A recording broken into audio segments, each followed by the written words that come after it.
চাইলে এত সহজে কিন্তু এই জুলাই অভ্যুত্থান ঘটতো না।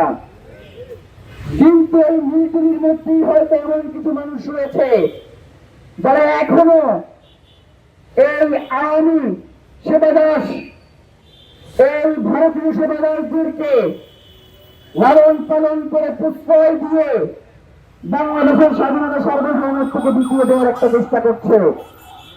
এই গোয়েন্দা সংস্থার অধিকাংশ লোকজন ভালো হওয়া সত্ত্বেও কিছু লোকজনের কারণে তারা ঠিকভাবে তদন্ত করতে পারছে না।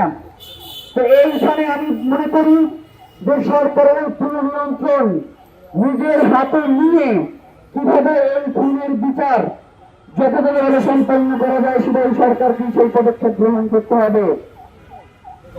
আমরা আপনার উপরে আস্থা রাখতে চাই, আমরা মমতার উপরে আস্থা রেখে বসে আছি, ব্যাপারটা এমন নয়। কিন্তু মমতা যেই কথা বলেছে, যেই গ্রাউন্ডে কথা বলেছে, যেই বিবরণ দিয়েছে, তাতে অবশ্যই আপনার এটা আমলে নিয়ে এর ব্যাপারে তদন্ত করা উচিত। আমরা আপনার উপরে আস্থা রেখে বলতে চাই, বাংলাদেশ সরকারকে অনুরোধ করতে চাই, আপনারা অতি দ্রুত শহীদ ওসমান হত্যার বিচারের জন্য একটা নির্দিষ্ট সময়সীমা বেঁধে দেন, যে আমরা এই সময়ের ভিতরে খুনিদেরকে দেশে ফিরিয়ে আনবো, এই সময়ের ভিতরে তদন্ত কার্য সম্পন্ন হবে এবং এই সময়ের ভিতরে তার বিচার কার্য সম্পন্ন হবে। এর বাইরে আমাদের কোনো নতুন কোনো দাবি নাই। আজকে আমরা ইনকিলাব মঞ্চের পক্ষ থেকে যে বিক্ষোভ সমাবেশ ডেকেছিলাম, সেখান থেকে শুধুমাত্র আগামী 7 দিন পরে এই একটা বার্তাই আপনাদের মাধ্যমে সরকারকে পৌঁছে দিতে চাই।